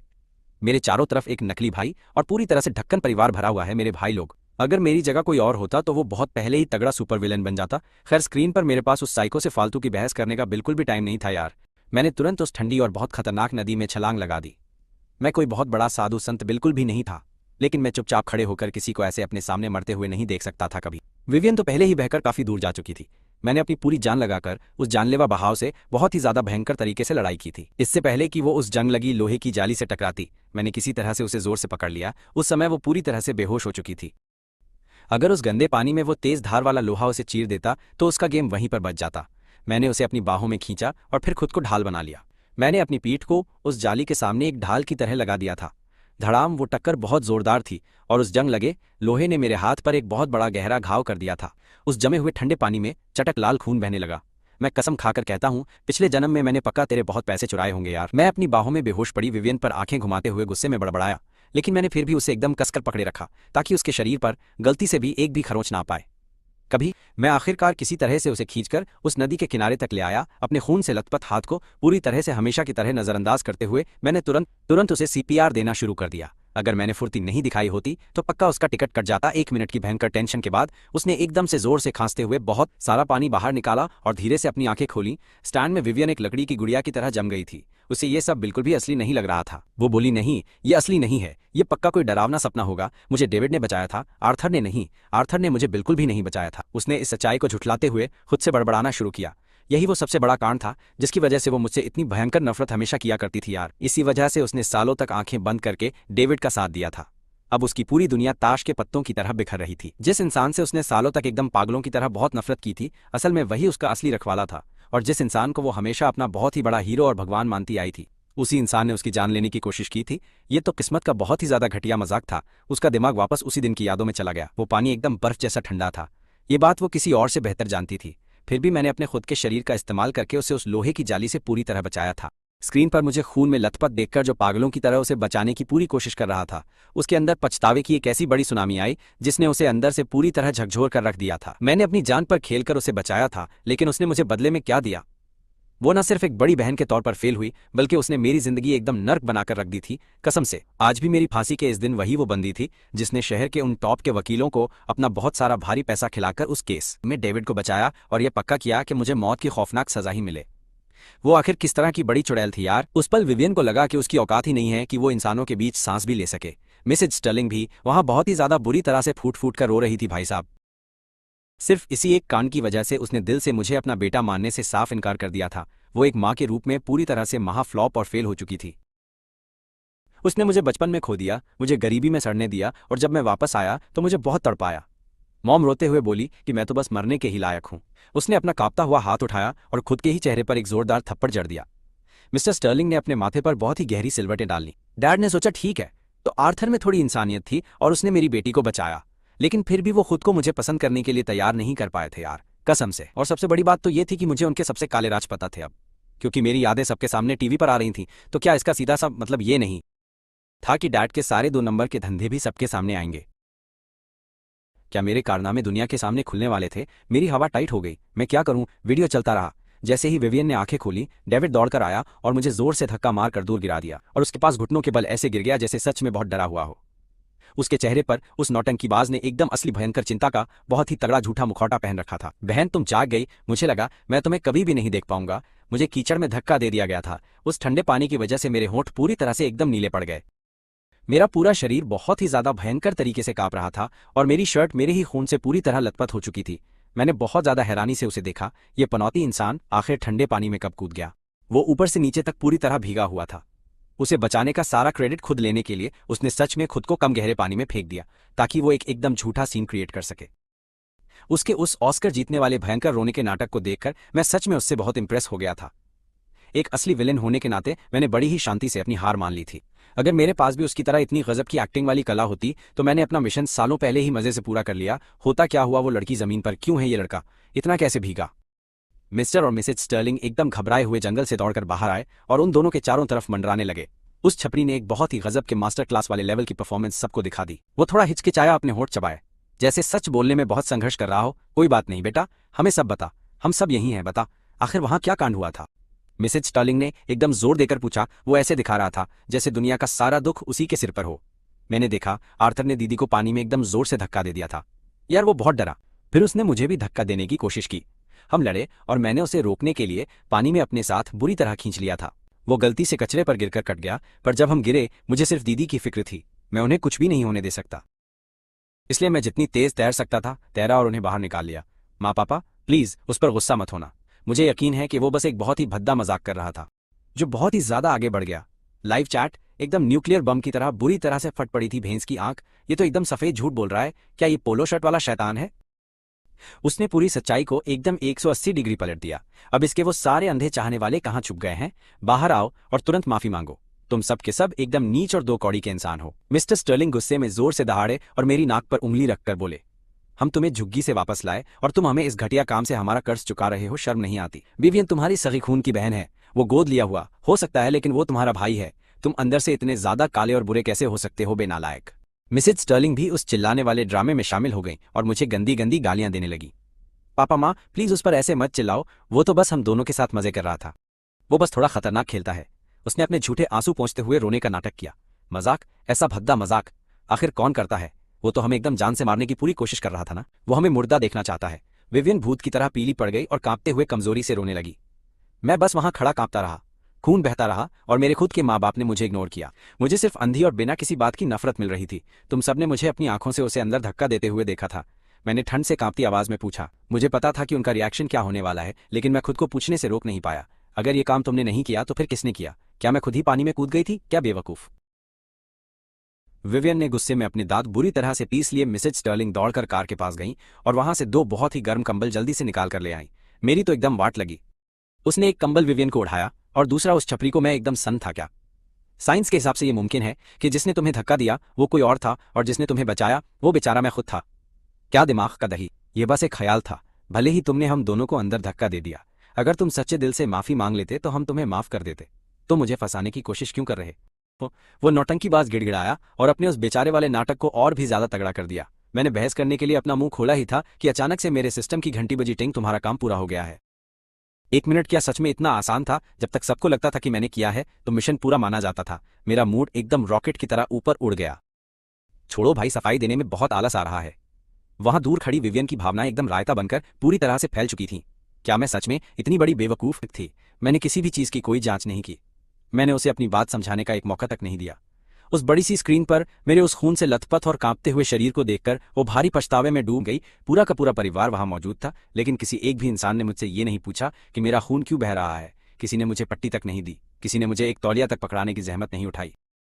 मिसेज स्टर्लिंग एकदम टूटकर बैठ गईं और शांति से रोने लगी। उन्हें खुद से बहुत घिन आ रही थी। वो इतनी जल्दी बातों में कैसे आ गईं? उन्होंने सिर्फ उस डेविड की बात क्यों सुनी? वो एक माँ कहलाने के लायक बिल्कुल भी नहीं थी। मिस्टर स्टर्लिंग ने अपने हाथ बांध लिए और बहुत चिढ़े हुए लग रहे थे। क्या उन्हें सच में इतना भयानक ड्रामा करके रोने की जरूरत है? ऐसा थोड़ी है कि हमने आर्थर को मारा है और उस चोट में हमारी कोई भी गलती नहीं थी। उन्होंने उस पर यकीन क्यों नहीं किया? उन्होंने उसे एक बार बोलने तक का मौका क्यों नहीं दिया? ये स्टर्लिंग परिवार तो चारों मिलकर आधा दिमाग भी नहीं रखता है। मैं सच में बहुत बुरी तरह रो रहा हूं। चाहे आर्थर ने बाद में कुछ भी कांड किया हो, लेकिन अभी मेरा दिल उसके लिए सच में टूट रहा है। उसका इतना सारा खून बह रहा है और कोई उसकी मदद नहीं कर रहा है। उसे एक छोटा सा कंबल तक नहीं दे रहे। क्या वो सच में उसके अपने सगे माँ बाप हैं? स्क्रीन पर यह जानकर कि मेरा काम पूरा हो गया है, मैंने बस अपना सिर हिलाया। ये पूरा परिवार पागल खाने के लायक है। स्क्रीन पर यह जानकर कि मेरा काम पूरा हो गया है, मैंने बस अपना सिर हिलाया। ये पूरा परिवार सच में एक पागल खाने के ही लायक है। System hang. मेरे इस इग्नोर करने वाले एटीट्यूड को देखकर मिस्टर स्टर्लिंग का गुस्सा 7वें आसमान पर पहुंच गया। तुमने अपने भाई बहन को ठंडी नदी में धकेल दिया और तुम्हें जरा भी शर्म नहीं आ रही है बे? उन्होंने अपना हाथ उठाया और मेरे चेहरे पर एक बहुत ही जोरदार तमाचा मारने की पूरी कोशिश की। मैं ठंड और खून बहने से चक्कर खा रहा था, इसलिए मेरा शरीर बहुत धीमा चल रहा था। जब तक मैंने बचने की कोशिश की बहुत देर हो चुकी थी, लेकिन थप्पड़ पड़ने से एकदम पहले कोई तेज दौड़कर बीच में आ गया था और मिस्टर स्टर्लिंग का हाथ हवा में ही पकड़ लिया। मैंने बहुत कमजोरी से अपनी आंखें ऊपर उठाईं। वो क्लो थी सर, अपने ही सगे बेटे को इस तरह से पीटना क्या आपको सच में ये सही लगता है क्या? क्लो ने जानबूझकर सगे शब्द पर बहुत ज्यादा जोर दिया था। स्टर्लिंग परिवार का वो बच्चा बदलने वाला सारा ड्रामा एकदम बड़ी ब्रेकिंग न्यूज था। उसके लिए ये सब जानना कोई बहुत मुश्किल काम नहीं था। मैं अपने खुद के बेटे को सबक सिखा रहा हूँ। तुम अपने काम से काम रखो और यहाँ से हटो। मिस्टर स्टर्लिंग एकदम जोर से चिल्लाए। क्लो ने बहुत ही ठंडी और गजब की हंसी हंसी। क्या आपने अपनी खुद की आंखों से देखा था उसे धक्का देते हुए? वो आपका असली बेटा कैसे है? आप उसकी एक बात पर यकीन नहीं करते, लेकिन अस्पताल की गलती से आए उस गोद लिए हुए बच्चे पर आंख मूंदकर एकदम पूरा भरोसा करते हो। वाह क्या बात है अंकल। या फिर डेविड सच में आपके किसी पुराने चक्कर का नाजायज बच्चा है? फालतू की बकवास मत करो। मिस्टर स्टर्लिंग का चेहरा गुस्से से एकदम लाल हो गया। डेविड बचपन से ही बहुत समझदार रहा है। वो कभी झूठ नहीं बोलता। आर्थर एकदम कीचड़ में पला बड़ा है। वो गवार है और गंदी आदतों से भरा हुआ है। मैं उस पर शक क्यों ना करूं? आपको पता है कि वो कीचड़ में बड़ा हुआ है। ये किसकी गलती है? क्या आपने माँ बाप होने का अपना सबसे बेसिक फर्ज भी पूरा नहीं किया? क्या घटिया माँ बाप हो यार तुम लोग, दिमाग का दही। आपको आखिर में अपना असली बेटा मिला और उसकी भरपाई करने के बजाय आप उसके साथ एकदम कचरे जैसा बर्ताव कर रहे हो। क्या यही आपका एलीट क्लास वाला बच्चों को पालने का शानदार तरीका है क्या? और आपने उस नौकरानी पर केस तक नहीं किया जिसने उन्हें बदला था। आपने उसे $10 मिलियन दिए और आपको एक अच्छा बेटा देने के लिए उसे थैंक यू भी बोला था। गजब। कोई भी इसे देखेगा तो यही सोचेगा कि वो नौकरानी आपका कोई पुराना प्यार थी। तुम अपना मुंह बंद रखो। मिस्टर स्टर्लिंग गुस्से से एकदम बुरी तरह कांप रहे थे। उसकी ये बात सुनकर खोपड़ी सटकी उनकी। क्लोई ने पीछे हटने से मना कर दिया और नदी की तरफ उंगली दिखाते हुए चिल्लाई, क्या तुम ढक्कनों ने एक बार भी ये सोचा कि आखिर मैं घायल कैसे हुआ? वो बोली, जरा नीचे पानी के बहाव की तरफ देखो, वहां लोहे की एक बड़ी जाली लगी है और सीधी सी बात है कि विवियन बहकर उसी जाली की तरफ जा रही थी और मुझे उसे बचाने के लिए मजबूरी में उसी तरफ तैरना पड़ा जहां उस जंग लगे लोहे से कटकर मेरी ये हालत हो गई। ये बवाल सुनकर स्टर्लिंग पति पत्नी एकदम सुन्न पड़ गए। उस बंदी का लॉजिक एकदम कड़क और खौफनाक था, जिससे डेविड की हवा टाइट हो गई और वो हकलाते हुए बोला कि मैं भी तो बह गया था, मैंने ही अपनी बहन को बचाया है। उसकी ये चोट उसकी खुद की बेवकूफी का नतीजा है। तभी वो दोनों स्टर्लिंग बोले कि हमें अपने बेटे डेविड पर पूरा भरोसा है कि उसने ही विवियन की जान बचाई है। वो नल्ला मिस्टर स्टर्लिंग अपनी जिद पर अड़ा रहा और मुझे गुस्से में घूरते हुए विवियन भी बीच में टांग अड़ाकर बोल पड़ी कि मुझे भी अपने भाई पर ही पूरा यकीन है। ये सुनकर क्लोई जोर से हंसी और उसकी उस हंसी में एकदम तगड़ी बेइज्जती झलक रही थी। वो बोली, अगर ये सच में तैरने में इतना ही खराब है तो बताओ कि आखिर ये इतनी दूर तक बहकर कैसे चला गया, और अगर इसे तैरना नहीं आता तो ये पानी के तेज बहाव को चीरते हुए कोई जादू करके यहाँ तक एकदम सही सलामत वापस कैसे आ गया? क्या स्टर्लिंग परिवार के तुम सारे लोगों का दिमाग पूरी तरह से दही हो चुका है? वो उन सब की और धज्जियां उड़ाने ही वाली थी कि तभी मैंने बीच में घुसकर उसे रोक दिया। मैंने क्लोई से शांत आवाज में कहा कि छोड़ो, जाने दो, इन बेवकूफों पर अपनी एनर्जी बर्बाद मत करो। मुझे बिल्कुल भी जरूरत नहीं है कि ये लोग मेरी किसी भी बात पर यकीन करें, क्योंकि अगर इन्होंने यकीन कर लिया तो मेरा मिशन पूरी तरह से फेल हो जाएगा। वो बंदी बहुत ही ज्यादा तेज थी, अगर वो ऐसे ही पोस्टमार्टम करती रही तो पक्का सारी सच्चाई बाहर निकाल लेगी, और अगर ऐसा हुआ तो मैं अपने वो अरबों रुपए हमेशा के लिए हार जाऊंगा, ये देखकर कि मैं उन्हें कोई भी सफाई नहीं दे रहा हूं। उस बंदी ने एक गहरी सांस ली और मुझे बहुत ही प्यार से पकड़कर अपने कैंपिंग टेंट की तरफ खींच ले गई। वो बोली, मुझे बिल्कुल उम्मीद नहीं थी कि तुम स्टर्लिंग परिवार में ऐसी झंड जिंदगी जी रहे हो। उसने मुझे एक मोटा और एकदम मुलायम कंबल थमा दिया, जिसे मैंने तुरंत अपने शरीर पर लपेट लिया और आराम से अपने गीले बालों को अच्छी तरह से सुखाने लगा। मैंने उससे कहा कि वो सारे के सारे एकदम ढक्कन है और मुझे उनकी घटिया सोच से कोई फर्क नहीं पड़ता, लेकिन सच कहूं तो तुमने वहां मेरी बहुत तगड़ी वाली मदद की, और तुम्हारी वो बेइज्जती करने की कला सच में एकदम टॉप क्लास है। मेरी बात पर वो बंदी मुस्कुराई और मजे लेते हुए बोली, तुम्हें पता है कि तुम्हारा दिमाग बहुत ही ज्यादा स्ट्रांग है। मैंने पूरे सस्पेंस के साथ उसे घूरा और पूछा, क्या तुम सच में मेरी बात मान रही हो? क्योंकि मुझे पक्का यकीन था कि उसने मुझे उस लड़की की जान बचाते हुए बिल्कुल नहीं देखा था। वो बोली, जिसके पास भी काम करने वाली आंखें हैं वो साफ देख सकता है कि तुम किसी को बचाते हुए घायल हुए हो, और ऊपर से मुझे तुम्हारे अच्छे कैरेक्टर पर भी पूरा भरोसा है। उसने मेरी आंखों में आंखें डालकर एकदम सीरियस होकर ये बात कही तो मैं शॉक में बोला, मेरा कैरेक्टर? तुम्हें मेरे बारे में ऐसा क्या ही पता है जो तुम मुझ पर इतना भरोसा कर रही हो? मुझे याद भी नहीं था कि मैंने स्कूल में कभी उससे ढंग से कोई बातचीत की थी, तो आखिर उसके मन में मेरी इतनी अच्छी इमेज कैसे बन गई? वो एक पल के लिए गहराई से सोचने लगी। वो बहुत ही प्यार से बोली कि तुम दिल के बहुत अच्छे और एकदम पॉजिटिव इंसान हो। ये सुनकर मैं सुन पड़ गया, क्योंकि इस दुनिया में इतने सालों से किसी ने मुझ पर यकीन नहीं किया था। मेरे परिवार ने हमेशा मुझ पर झूठे इल्जाम लगाए और सिर्फ मेरी बेइज्जती ही की है।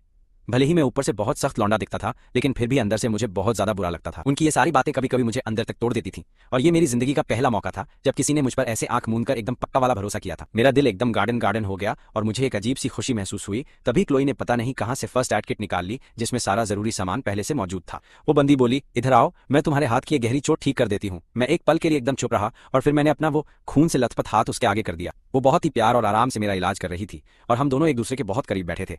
उसके उन एकदम गुलाबी और कातिलाना होठों को देखकर मुझे स्कूल का वो कांड याद आ गया, जब स्कूल के फोरम पर लोग उसके बारे में गॉसिप कर रहे थे कि क्लोई के होंठ सच में एकदम बवाल हैं, और अगर उससे एक किस मिल जाए तो उसके बाद मरना भी एकदम पैसा वसूल होगा। वो एकदम कतई जहर होंठ इस वक्त मेरे चेहरे से मुश्किल से 4 इंच की दूरी पर थे और मेरा तो गला ही सूखने लगा। लेकिन फिर मैंने अपना सिर जोर से झटककर खुद को होश में लाया और मैंने खुद से कहा कि ओ भाई, थोड़ा शांत हो जा। तुझे असली दुनिया में अपने दादाजी की जान बचाने के लिए वो सारे के सारे अरबों रुपए वापस लेकर जाने ही होंगे। तू यहाँ इस घटिया जगह पर कोई हाई स्कूल रोमांस बिल्कुल शुरू नहीं कर सकता, क्योंकि सिस्टम की दी हुई उस पूरी स्क्रिप्ट में क्लोई को डेट करने के बारे में एक भी शब्द नहीं लिखा था। अगर मैं गलती से भी उस बंदी पर फिदा हो गया तो कहानी पूरी तरह से पटरी से उतर जाएगी। इसलिए मैंने ये पक्का फैसला कर लिया कि मुझे इस कांड को यहीं रोकना होगा, और मैंने उसे अपने आप से दूर करने की एकदम ठान ली। जैसे ही उसने मेरी पट्टी पूरी की, उसने जादू से एक ड्रायर निकाला और मेरे बालों को सुखाने के लिए वो आगे बढ़ने लगी, लेकिन मैंने तुरंत वो उसके हाथ से छीन लिया और टशन में बोला, मैं खुद कर लूंगा। ये देखकर वो थोड़ी हैरान रह गई और रुक गई। मैंने पूछा कि तुम मेरी मदद क्यों कर रही हो? सच सच बताना, क्या तुम मुझ पर लट्टू हो गई हो? मैंने एकदम भौकाल के साथ बहुत ही सीधा और बदतमीजी वाला सवाल उस पर दाग दिया, जिसे सुनकर क्लोई पूरी तरह से सन्न रह गई। उसे बिल्कुल भी उम्मीद नहीं थी कि मैं ऐसे सीधा और खूंखार हमला करूंगा। उसने पलटकर पूछा, क्या तुम चाहते हो कि मैं तुम्हें पसंद करूं? थोड़ी देर एकदम सन्नाटा छाने के बाद उसने अपना सिर झुकाया और बहुत ही धीरे से फुसफुसाते हुए कुछ कहा। मैंने एक गहरी सांस ली और अपनी आवाज को एकदम भारी और घमंड से भरा हुआ बनाते हुए उससे बोला कि नहीं, बिल्कुल नहीं। स्टर्लिंग परिवार बहुत ही टॉप क्लास का खानदान है। भले ही मैं उनका चहेता बेटा नहीं हूं, लेकिन फिर भी मैंने ये पक्का सोच रखा है कि मैं अपने ही लेवल की किसी बहुत अमीर और एकदम रईस खानदान की लड़की से ही शादी करूंगा। ये पैसे के लालची वाला बहाना बहुत ही हल्का और घटिया था, लेकिन फिर भी एकदम सच्चा लग रहा था, और मुझे पक्का यकीन था कि इसे सुनकर क्लोई के दिल में मेरे लिए नफरत भर जाएगी। क्लोई की आंखों में एक पल के लिए उदासी साफ नजर आई, लेकिन अगले ही पल उसने मुझे देखकर एक बहुत ही प्यारी सी मुस्कान दी और बोली, चलो फिर तो ये बहुत ही अच्छी बात है। हम दोनों सिर्फ क्लासमेट हैं और इससे ज्यादा हमारे बीच कुछ भी नहीं है। मैं एकदम सुन पड़ गया। मुझे लगा था कि क्लोई जैसी तीखी जुबान वाली लड़की मुझ पर बुरी तरह से भड़क जाएगी। मुझे बिल्कुल भी उम्मीद नहीं थी कि वो ऐसे वसंत की हवा की तरह एकदम प्यार से मुस्कुराएगी। तो मैं हकलाते हुए बोला, हाँ ये बहुत सही है। और अचानक मुझे बहुत ही ज्यादा अजीब लगने लगा था। तभी मुझे खुद पर गुस्सा आया कि मैं कितना बड़ा ढक्कन हूँ। एक इतनी कतई जहर लड़की ने मेरे पूरे परिवार के सामने मेरी इज्जत बचाई और मैं उसी के सामने पैसों का लालची बनकर हवाबाजी कर रहा हूँ। फोरम पर लौंडे लिख रहे थे कि अगर इसे ये बंदी नहीं चाहिए तो मैं इसे रख लूंगा। लड़कों, अपनी कीबोर्ड तैयार रखो, हम सुबह होने से पहले ही हमला करेंगे। भले ही उसने ऐसा कहा, लेकिन मुझे लग रहा था कि वो बंदी सच में मेरे प्यार में पूरी तरह लट्टू हो गई है। वो बाकी सबकी सरेआम धज्जियां उड़ाती है, लेकिन मेरे साथ एकदम प्यार से पेश आती है। दूसरी तरफ एक शानदार पेंट हाउस में लिली अपने दोनों हाथ बांधे गुस्से में आग बबूला हो रही थी। वो क्लोई से बोली, देखा, मैंने कहा था ना कि एक गरीब लड़की बनने का ये फालतू नाटक काम नहीं आएगा। उसे सच में हैसियत और अमीरी से फर्क पड़ता है। अगर तुमने उसे ये बता दिया होता कि तुम एक अरबों डॉलर वाले बहुत बड़े साम्राज्य की इकलौती मालकिन हो, तो वो लौंडा तुम्हें उसी पल पक्का अपनी बंदी बना लेता। इस बात पर क्लोई ने गुस्सा करते हुए कहा, उसके बारे में ऐसे मत बोलो, मैं उसे बहुत अच्छे से जानती हूँ, वो ऐसा लालची इंसान बिल्कुल भी नहीं है। लिली ने आंखें घुमाई और बोली, मेरी बेस्ट फ्रेंड हर चीज में एकदम खतरनाक और जीनियस है, लेकिन प्यार के मामले में इसका एकदम दिमाग दही है। जब भी इस लौंडे की बात आती है तो ये पूरी तरह से अंधी हो जाती है। और उधर मेरी पुरानी यादों में मैं भी इस बात को लेकर एकदम सुन्न था, क्योंकि जब मैंने पहली बार ये नॉवल पढ़ी थी तो मुझे कभी पल्ले नहीं पड़ा कि आखिर क्लोई मुझ पर कैसे लट्टू हो गई, जबकि कहानी के हिसाब से डेविड सबसे बवाल और धांसू हीरो था। टेंट में अपने बाल सुखाते हुए मैंने उसे बहुत हैरानी से देखा और पूछा कि आज मेरी मदद करके क्या तुमने डेविड से पंगे लेकर उसे अपना सबसे बड़ा दुश्मन नहीं बना लिया है। क्लोई ने अपना सिर तक ऊपर नहीं उठाया और बोली, तो क्या हुआ, मुझे वो कौन सा बहुत पसंद है।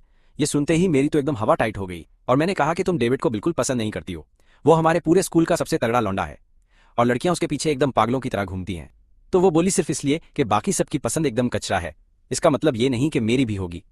मुझे उस डेविड जैसे चालाक और दोगले लोगों से एकदम सख्त नफरत है। सिर्फ खुद को उस डेविड के साथ सोचकर ही उसके रोंगटे खड़े हो गए थे। ये उसके लिए बहुत डरावना था, लेकिन सबसे बड़ी बात यह थी कि वो उससे खास वजह से नफरत करती थी। वो बोली, क्योंकि वो हमेशा तुम्हें बिना बात के परेशान करता है। मैंने पूरे स्वैग में सिर हिलाते हुए कहा, कड़क, आखिरकार इस पूरी मनहूस दुनिया में मुझे कोई एक तो समझदार और सही इंसान मिल ही गया। मेरे बाल सूखे देखकर क्लोई ने मुझे साफ और एकदम आरामदायक कपड़े दिए और बोली कि अभी के लिए ये पहन लो। बंदी मेरी फिक्र कर रही थी, मेरा दिल एकदम गार्डन हो गया। उसने टेंट के बीच में पर्दा खींचकर उसे आधा बांट दिया और बोली, उस तरफ जाकर बदल लो। मैंने उन कपड़ों को देखा और फिर उसे देखा, मैं उस पर फिदा था। मैं मन ही मन सोच रहा था, क्या ये बंदी एक दिन की ट्रिप के लिए शॉपिंग मॉल पैक करके लाई है। उधर टेंट के बाहर डेविड गुस्से में जल भुन रहा था। जब से क्लोई ने आके मेरे लिए स्टैंड लिया था और मुझे बचाया था, तब से उस छपरी के घमंड की बुरी तरह से धज्जियां उड़ रही थीं। क्लोई हमारे स्कूल की सबसे कतई जहर और खूबसूरत बंदी थी। अगर उसकी जबान इतनी कड़वी न होती तो उसके आशिकों से पूरा फुटबॉल स्टेडियम भर जाता। बॉस डेविड अंदर ही अंदर मानता था कि वो भी उस पर लट्टू है, बस थोड़ा सा वो स्टर्लिंग खानदान का इकलौता वारिस था और उसका अलग लेवल का भौकाल था। उसकी किस्मत में किसी अमीर खानदान की राजकुमारी से शादी करना लिखा था, पर क्लोई जिस तरह से उसे एकदम इग्नोर मारती थी, वो चीज उसे पूरी तरह से पागल कर देती थी। उसका दिमाग एकदम सुन्न पड़ जाता था। उसे तो लड़कियों के आगे पीछे घूमने की आदत थी, पर क्लोई उसे ऐसे ट्रीट करती थी जैसे वो कोई कचरा हो और उसकी कोई औकात ना हो, एकदम दो कौड़ी का नूब। वो अक्सर इन बातों को इग्नोर कर देता था, पर आज उसने मुझे बचाने के लिए सरेआम उसकी तगड़ी वाली बेइज्जती कर दी थी और ये बात डेविड को बिल्कुल हजम नहीं हो रही थी। क्या वो मुझ पर फिदा है? डेविड के घमंडी दिमाग में ये बात चल रही थी कि ऐसा बिल्कुल नहीं है कि क्लोई उसे पसंद नहीं करती। बात बस इतनी सी थी कि उसने अभी तक उसे पटाने की कोशिश नहीं की थी। अगर वो थोड़ा सा जोर लगाता तो वो पल भर में उसकी पालतू कुतिया बन जाती, एकदम भैंस की आंख। वो मन में बोला, मेरी जान जो मुझे चाहिए वो मैं ले लेता हूं, तू मेरी बराबरी नहीं कर सकता। डेविड मुझे बुरी तरह से भड़का हुआ देखना चाहता था। वो स्वैग और कॉन्फिडेंस के साथ क्लोई के टेंट की तरफ बढ़ा और मन में बोला, क्लोई, मैं तुझे अपना दीवाना बनाकर रहूंगा। अंदर जाकर उसने सिर्फ क्लोई को देखा, उसे लगा मैं कट लिया हूं। क्लोई ने उसे एकदम ठंडी और कातिलाना नजरों से घूरा और गुस्से में बोली कि तू यहाँ मेरे टेंट के अंदर क्या कर रहा है, बेऔकात में रह। उसका ऐसा खतरनाक एटीट्यूड देखकर डेविड ने तुरंत अपना सबसे तगड़ा वाला हथियार निकाला और एकदम मासूम और बेचारी पिल्ले जैसी शक्ल बना ली, ताकि बंदी का सख्त दिल थोड़ा सा पिघल जाए। बॉस वैसे नॉर्मली उसकी ये घटिया शक्ल देखकर उसके घरवाले और दोस्त पिघलकर उसे पुचकारने लगते थे, लेकिन क्लोई ने कड़क आवाज में पूछा, तू बार बार अपनी आंखें क्यों झपका रहा है बेढक्कन? क्या तेरी आंखों में कोई इन्फेक्शन हो गया है? अगर बीमार है तो चुपचाप किसी हॉस्पिटल चला जा, ये मेरा टेंट है, कोई क्लिनिक नहीं। क्लोई ने रायता फैलाकर झल्लाते हुए कहा। एकदम डेविड की तो हवा टाइट हो गई अपनी पूरी जिंदगी में। उसने किसी से ऐसी बेइज्जती नहीं झेली थी, और वो भी किसी लड़की के मुंह से तो बिल्कुल भी नहीं सच में। पर उसने जल्दी ही खुद को संभाल लिया और सोचा कि वो अभी मेरे असली रूप को नहीं जानती। एक बार बात हुई तो सख्त लौंडा पिघल जाएगा। फिर वो बोला, मैं तो बस तुम्हें देखने आया था। डेविड ने झूठी हमदर्दी दिखाते हुए कहा कि मुझे चिंता हो रही थी क्योंकि उसे चोट लगी थी।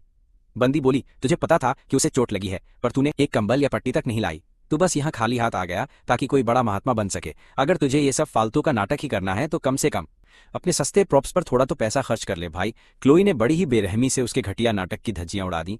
डेविड की बोलती बंद हो गई और उसका पूरा चेहरा शर्म से सफेद से लाल और फिर हरा हो गया। तू कहता है कि तू मुझे देखने आया था, पर तू कुछ भी नहीं लाया। मेरी नजरों के सामने से दफा हो जा, तू एकदम घटिया नीच इंसान है। क्लोई ने बिना किसी दया के एकदम कड़क ऑर्डर दिया। पर्दे के पीछे खड़े होकर मुझे हंसी रोकने के लिए अपना मुंह छुपाना पड़ा था ताकि मैं जोर से ठाके न मार दूं। मुझे पता था कि क्लोई की जुबान बहुत तेज है, पर यह तो सरेआम उसकी शब्दों वाली मौत थी। भाई एकदम बवाल कर दिया। वो सच में मेरे अंदर के गुस्से को एकदम परफेक्ट तरीके से बाहर निकाल रही थी। डेविड उसकी बातों से पूरी तरह से इतना जलील हो गया था कि पूरे 30 सेकंड तक उसका सिस्टम हैंग हो गया था। आखिरकार उसने सोच लिया कि यहां से कल्टी मारना ही सबसे सही रहेगा। वो बोला, ठीक है, अगर मैं यहां तुम्हें पसंद नहीं हूं तो मैं जा रहा हूं। उसने अपनी आंखों में जबरदस्ती आंसू लाते हुए कहा, पर क्लोई पर उसके इस रोने धोने का कोई असर नहीं हुआ। वो बोली, बाकी लोग अंधे हो सकते हैं, पर मैं साफ देखती हूं कि तू अंदर से कितना फेक और घटिया है। निकल यहां से चलती फिरती बीमारी। तूने मुझे क्या कहा? डेविड की आंखें डर और एकदम सदमे के मारे पूरी तरह से फट गईं। आज तक किसी ने भी उसकी ऐसी भयानक बेइज्जती नहीं की थी। क्लोई ने एकदम उसकी आंखों में घूरते हुए एक एक शब्द चबाकर कहा, मैंने तुझे कचरा कहा है बे? क्या तुझे मेरी बात एकदम साफ सुनाई दी? बहुत बढ़िया, अब यहाँ से फूट ले। ठीक उसी वक्त मैंने अपने कपड़े बदल लिए थे और फिर मैं पर्दे के पीछे से पूरे स्वैग में बाहर आ गया। मुझे क्लोई के दिए हुए कपड़े पहने देखकर डेविड के अंदर जलन की ऐसी आग भड़की कि उसका बचा खुचा दिमाग भी जलकर राख हुआ। वो सोचने लगा कि साला इसे उसके कपड़े पहनने को क्यों मिल रहे हैं। जब क्लोई ने मुझे देखा तो उसका पूरा एटीट्यूड एक झटके में बदल गया, एकदम जैसे किसी ने कोई स्विच ऑन कर दिया हो। वो अपनी जगह से उठी और उसकी आवाज़ अचानक से बहुत प्यार भरी और मीठी हो गई। क्या तुम्हें अभी भी बहुत ज़्यादा ठंड लग रही है? क्या तुम्हें एक और जैकेट चाहिए? मैंने हंसते हुए कहा, नहीं मैं एकदम ठीक हूँ, ये काफ़ी गर्म है। थैंक्स यार। डेविड को ऐसा लगा जैसे किसी ने उसके सीने में एक जंग लगा चम्मच घोंप दिया हो। वो मन में रोते हुए बोला, इसे तो चेहरे बदलने का जादू आता है। ये चुड़ैल मुझे किसी जहरीले कचरे की तरह ट्रीट करती है। और इस छपरी को किसी नाजुक से राजकुमार की तरह वो पूरी तरह से अपना आपा खो बैठा और जोर से चिल्लाया, तुम मेरे साथ ऐसा घटिया बर्ताव क्यों करती हो?